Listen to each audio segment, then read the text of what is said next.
Hey guys, how are you all? I hope you all are fine and I welcome you all in this new lesson. तो दोस्तों, आपको पता है brief history of India की हम लोग बात कर रहे हैं और उसी सीरीज में आज हम बात करेंगे इंडस वैली सिविलाइजेशन के बारे में। ये सिविलाइजेशन क्या थी, कैसे आई। ये बेसिकली एंशियंट हमारा जो इंडिया है, जो एंशियंट हिस्ट्री हमारे इंडिया की, उसका पार्ट है ये। तो मैं आपको बेसिकली इसमें बताऊंगा किस तरीके से सिविलाइजेशन बनी है। दोस्तों, अगर आपको वीडियो अच्छा लगता है तो आपको वीडियो को लाइक करना है। अगर अब तक आपने चैनल को सब्सक्राइब नहीं किया है तो आप चैनल को सब्सक्राइब कर लीजिए। साथ में आप लोग बेल आइकन दबा देने से फर्दर अगर मैं कोई नया वीडियो ऐड करूंगा तो आपको उसका नोटिफिकेशन मिल जाएगा। जो लोग मुझे फर्स्ट टाइम सुन उनके लिए बता दूं दोस्तों, इस चैनल पर आपको जो वीडियोस मिलते हैं वो जीएस के वीडियोस मिलते हैं, जनरल स्टडीज़ के। जैसे कि इकोनॉमिक्स के वीडियो, पॉलिटिकल साइंस के वीडियोज़ आपको मिलेंगे, ठीक है ना। ज्योग्राफी के वीडियोज़ आपको मिलेंगे। तो अगर आप किसी कॉम्पिटेटिव एग्जाम की तैयारी कर रहे हैं, लेट्स से अगर आप यूपीएससी की तैयारी कर रहे हैं या फिर आप एसएससी की तैयारी कर रहे हैं या किसी भी कॉम्पिटिटिव एग्जाम की तैयारी जिसमें जीएस आती है, तो आप डेफिनेटली चैनल को सब्सक्राइब कर लेना। उसी सीरीज़ में हम स्टार्ट कर दिया है हमने अपना हिस्ट्री कवर करना। चलिए स्टार्ट करते हैं। कुछ बेसिक बातें हम लोग फिर से जानेंगे। सबसे पहले अगर मैं एंशिएंट हिस्ट्री ऑफ इंडिया की दोस्तों बात करता हूँ तो आप समझिए, देखिए, सबसे पहले हमारी जो हिस्ट्री है उसमें आपको समझना पड़ेगा, एक जो एज होती है उसे हम लोग स्टोन एज कहते हैं। स्टोन एज के बाद सिविलाइजेशन बनना चालू हुई, तो वहां से हमारी सिविलाइजेशन एज स्टार्ट होती है। तो मैं जो स्टार्ट कर रहा हूँ वो मैं सिविलाइजेशन से स्टार्ट कर रहा हूँ, आपका स्टोन एज से मैं स्टार्ट नहीं कर रहा हूँ। तो चलिए स्टार्ट करते हैं। सबसे पहला point, the history of India begins with the Indus valley civilization and the coming of Aryans. यहाँ पर दो इंसिडेंट बताए हैं। एक बताया है इंडस वैली सिविलाइजेशन और दूसरा बताया है आर्यंस का आना। आपको मैंने पिछले वीडियो में बताया था इंट्रोडक्शन वाले में कि किस तरह से आर्यन आए, उन्होंने अटैक किया और इस सिविलाइजेशन खत्म हो गई। ऑल्दो सिर्फ यही एक रीज़न नहीं है, इसके मल्टीपल रीजन भी हो सकते हैं। तो बेसिकली यहाँ से हमारी हिस्ट्री स्टार्ट होती है। कहाँ से? जब इंडस वैली सिविलाइजेशन होती है और हमारे आर्यंस आते हैं। तो इस तरह से जो दो हिस्ट्री है दोस्तों, इसको दो फेज में हम लोग डिवाइड कर सकते हैं। सबसे पहला है प्री वैदिक एज और दूसरा है वैदिक एज। देखिए, जैसे मैं मान लीजिए वैदिक एज है। वैदिक एज मतलब आर्यन की जो एज है, जहाँ आपके वेद लिखे गए, उससे पहले की एज यानी कि जो इंडस वैली सिविलाइजेशन है उसे हम लोग प्री वैदिक एज कहते हैं। अब स्टोरेज किस में आएगी? वो भी प्री वैदिक एज में ही आएगी। और उसके बाद की जो एज होती है उसे हम लोग बोलते हैं आपका वैदिक एज, मतलब जो एज जिसमें वेद लिखे गए हैं। तो दो तरह के हम एज में इसमें डिवाइड कर सकते हैं। आगे देखते हैं। तो अगर मैं इसकी बात करता हूँ दोस्तों, तो अर्लीस्ट जो लिटरेचर है, जो एक अर्लीस्ट लिटरेरी सोर्स है, वो हमारा है ऋग्वेद। आप सभी ने नाम सुना, हमारे 4 वेदा हैं। अगर किसी को नाम पता है तो मुझे कमेंट करके बताइए कितने कौन कौन से वेदा है। उनमें से एक तो मैंने आपको बता दिया। तो जो हमारा अर्लीस्ट लिटरेरी सोर्स है बेसिकली, वो वैदिक एज में ही लिखा गया था, राइट। तो इस तरह से आप समझ पा रहे हैं कि वैदिक एज, नॉन वैदिक एज, प्री वैदिक एज क्या होती है। लेकिन दोस्तों, ये जो टाइम है ना, इसका ये बता पाना बहुत डिफिकल्ट है। It is very difficult to tell the exact date. लेकिन फिर भी हिस्टोरियन ने कोशिश ये की है कि हम लोग एक सही टाइम बता पाएँ। तो वही टाइम मैं आपको ये बताऊंगा जो एनसीईआरटी में या फिर ऑथेंटिक बुक्स में लिखे हुए हैं। तो आज का हमारा फोकस है इंडस वैली सिविलाइजेशन। तो इंडस वैली सिविलाइजेशन दोस्तों जो है वो फ्लरिश होती है। फ्लरिश होता है पनपना 2800 बीसी से 1800 बीसी के बीच में। देखिए, अब ये डेट थोड़ी सी चेंज हो सकती है। जैसे मैं 2800 बीसी की बात करता हूँ, यानी कि ईसा के जन्म के 2800 साल पहले से 1800 बीसी। आपको पता है बीसी में समय उल्टा चलता है, पहले 2800 आएगा, फिर 2400 आया होगा, फिर 2100 आया होगा, फिर 1800 आया होगा। तो 1800 1900 बीसी के आसपास की बात है। ये जो पीरियड है दोस्तों, ये इंडस वैली सिविलाइजेशन का एकदम फ्लरिस्ट वाला पीरियड है। मतलब इस पर ये टॉप पर थी। आप जो देख पा रहे हैं जिस तरीके से यहाँ पर, ये आप देखेंगे पूरी तरीके से ट्रेड बहुत टॉप पर चल रहा है, लोगों का लाइफ स्टाइल बहुत अच्छा है, एग्रीकल्चर बहुत अच्छा हो रहा है। तो ये बेसिकली टाइम था इसमें। तो बेसिकली ये लोग करते क्या थे, इंडस वैली के लोग ये प्रैक्टिस करते थे एग्रीकल्चर, डोमेस्टिकेट करते थे एनिमल को। डोमेस्टिकेट होता है पालतू बनाना, पालतू बनाते थे जानवरों को। टूल्स बनाते थे, वेपन बनाते थे, कॉपर के, ब्रॉन्ज के, टिन के। अच्छा दोस्तों, टिन जो है वो इंडिया में नहीं मिलता था, ये आपको आता था अफगानिस्तान से। तो याद रखिएगा, अफगानिस्तान और ईरान का जो एरिया है वहाँ से ये टिन आता था। और इसी के साथ जो इंडस वैली के जो लोग थे वो मिडिल ईस्ट की कंट्रीज से, जो मिडिल ईस्ट की कंट्रीज आप जानते हैं, जो सेंट्रल एशिया उसके नीचे के पूरी कंट्री मिडिल ईस्ट है। आज के टाइम में सऊदी अरेबिया की अगर हम बात करेंगे, ईरान की बात करेंगे, ठीक है ना, जो अरेबियन पेनिनसुला पूरा मिडिल ईस्ट कहलाता है। तो मिडिल ईस्ट के लोगों से, to be more specific, Mesopotamia के लोगों से ये लोग ट्रेड किया करते थे। जैसे मैंने बताया ये टिन जो है ये इंडिया में नहीं मिलता था, कॉपर मिलता था, तो टिन को ये मंगवाया करते थे और कॉपर और टिन को मिलाकर एक धातु बनाते थे। आप मुझे उसका नाम बताइए। तो अब स्पेसिफिक बात करते हैं दोस्तों इंडस वैली सिविलाइजेशन के बारे में। तो अगर मैं इंडस वैली की बात करता हूं तो अ लॉन्ग टाइम एगो इन द ईस्टर्न वर्ल्ड, अब जैसे मान लीजिए ये पूरी दुनिया है, तो ये जो वर्ल्ड है वो हमेशा ईस्टर्न क्यों कहलाता है, क्योंकि यूरोप के कंपैरिजन में देखें तो ये ईस्ट में है। इसीलिए जो ईस्ट इंडिया कंपनी आई थी उसे भी तो हम लोग ईस्ट इंडिया कंपनी कहते थे। तो जो ईस्टर्न वर्ल्ड है वहां पर सिविलाइजेशन बनना चालू हुई। तो यहाँ आप देखेंगे बेसिकली 4 सिविलाइजेशन बहुत इंपॉर्टेंट है।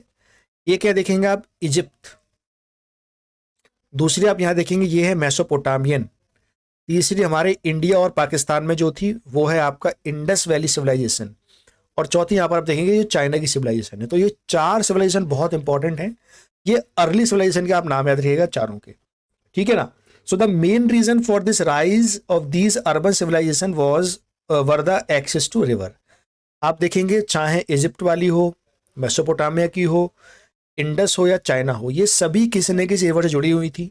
और इसी के बेस पर हमारी सिविलाइजेशन जो इंडिया वाली जो है उसको नाम मिला है इंडस वैली सिविलाइजेशन।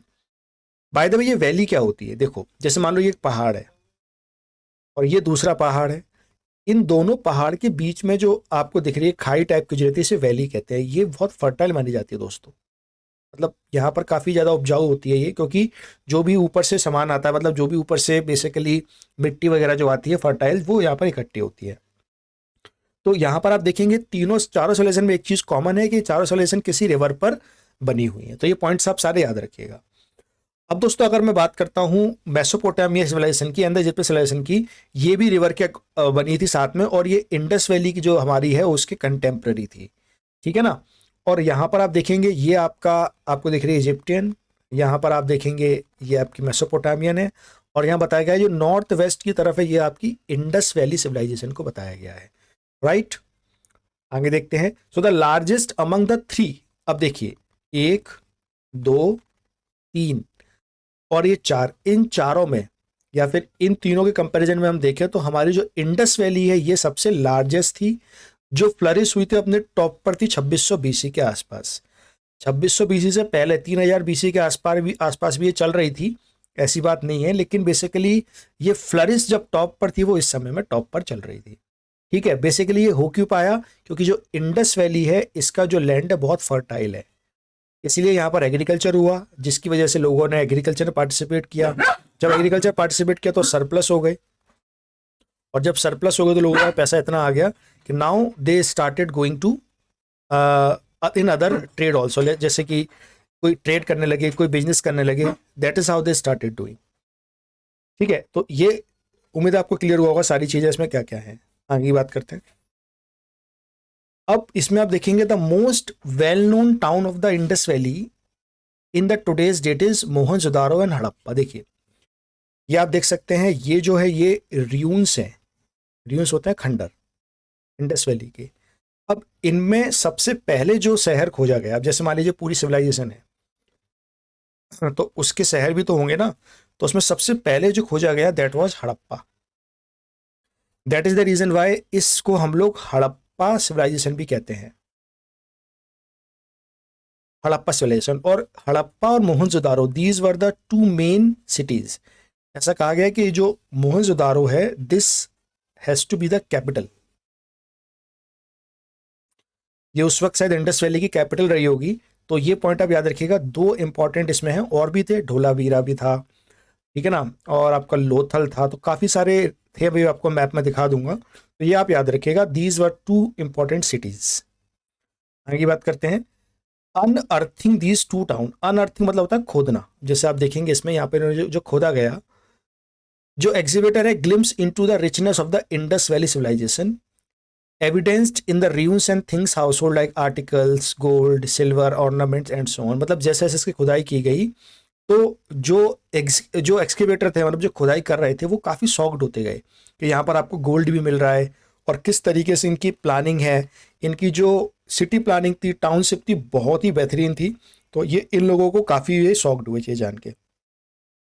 और दोस्तों जो इंडस वैली है, Indus valley civilization lived in a well planned town. जैसे मैंने आपको बताया शायद अगर आप कंपेयर करेंगे तो अभी इंडिया की शायद ही कोई सिटी होगी जो इतना अच्छा वेल प्लान टाउन बना सकती है।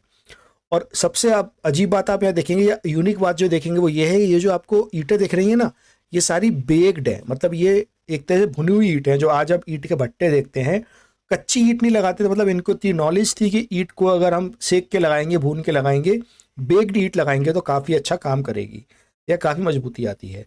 तो in an era of development prosperity civilization unfortunately came to an end, और धीरे धीरे ये एंड होती चली गई। अब देखो यहाँ पर डेट लिखी हुई है 1300, कहीं पर डेट लिखी हुई है 1800 और कहीं पर लिखी हुई है 1900 BC। तो 1300 में पूरी तरह से ख़त्म हो गई थी ये, इसकी एंडिंग 1800 के आसपास होना स्टार्ट हो गई थी।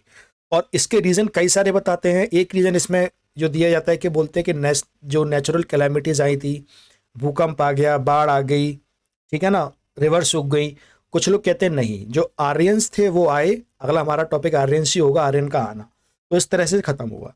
कुछ आप दोस्तों, ये हमारी बात हुई इंडस वैली के बारे में। अब कुछ हम इंपॉर्टेंट रिवर में, जो रिवर है उनके मैप देख लेते हैं। ये आप देखेंगे तो दोस्तों देखिए, ये जो आपको दिख रहा है ना, ये आपकी इंडस रिवर है। यहाँ आप देखेंगे ये मोहनजोदारो है, ये आपको मोहनजोदारो दिख रहा होगा, दिस इज हड़प्पा। और यहाँ पर कालीबंगन आपको दिखेगा, ये आपका गनरे वाला है। यहाँ पर मैं आपको बता रहा था लोथल के बारे में, ये आपका एक रिवराइन, एक मतलब पोर्ट था, इनलैंड पोर्ट था। This is Dholavira, again very important. और ये राखी गढ़ी है, ये हरियाणा में है। तो यहाँ पर आप देख सकते हैं ये मल्टीपल उनके जो मैच्योर फेज है उसकी बात की गई है 2600 से 1900 BC के आसपास की। तो सारी बातें आप याद रखिएगा। यहाँ पर आप देखेंगे सुक्ता गैंडोट, ये जो है ये भी एक सिटी थी। तो ये आप देख सकते हैं किस तरह से कहाँ तक ये फैली हुई थी। इस वाले मैप में भी आप और क्लियरली देख सकते हैं। ये आपको दिखेगा मोहनजोदारो, ये आपका हड़प्पा है, ये कालीबंगन आपको दिखेगा, ये बनावली दिखेगा, रूपर दिखेगा, ये आपको धोलावीरा दिखेगा, और ये आपको दिखेगा लोथल। ओके, तो सारे नाम आप याद रखिएगा, मेन नाम ही है, आपको पूछे जा सकते हैं कहीं पर भी। यहाँ आप सिविलाइजेशन देख सकते हैं, ये है आपकी इजिप्ट सिविलाइजेशन। याद रखना ये किस रिवर पर थी, ये नाइल रिवर पर थी। उसके बाद मेसोपोटामिया, ये आपकी थी टिग्रस यूफ्रेटस रिवर पर, please remember the name, tigris Euphrates river. और हमारी जो हड़प्पा वाली थी वो किस पे थी, इंडस सरस्वती वैली में। और चाइना की एक तीसरी वाली जो थी वो थी हुआंग हो वैली में। तो आप देखेंगे ये जो है, ये जो रिवर वैली बनाती है वहीं पर ये चारों आपकी सिविलाइजेशन पनपी थी। इसमें सबसे बड़ी जो थी वो आपकी थी हड़प्पा सिविलाइजेशन। तो दोस्तों that is all about Harappa civilization. मैं उम्मीद करता हूँ आपको समझ में आया होगा, आपको कंसेप्ट पता चला होगा किस तरीके से सिविलाइजेशन ये काम करती है, कैसे फ्लरिश हुई, कैसे एंड हुआ। अब आने वाले वीडियोज में आपको बताऊंगा आर्यन का इन्वेजन, आर्यन किस तरीके से आए और इस पर क्या इंपैक्ट पड़ता है। दोस्तों वीडियो अगर आपको अच्छा लगा है तो वीडियो को लाइक कर दीजिए, शेयर कर दीजिए, और आपके जो भी दोस्त हैं जिनको हिस्ट्री अच्छी लगती है, किसी स्कूल में पढ़ते हैं, उनके संग शेयर कर दीजिए। किसी कंपटीशन की तैयारी कर रहे हैं तब भी आप शेयर कर सकते हैं। और दोस्तों चैनल को अगर सब्सक्राइब नहीं किया तो चैनल को सब्सक्राइब कर लेना। That is all about this video. Thank you so much for watching, take care, bye bye.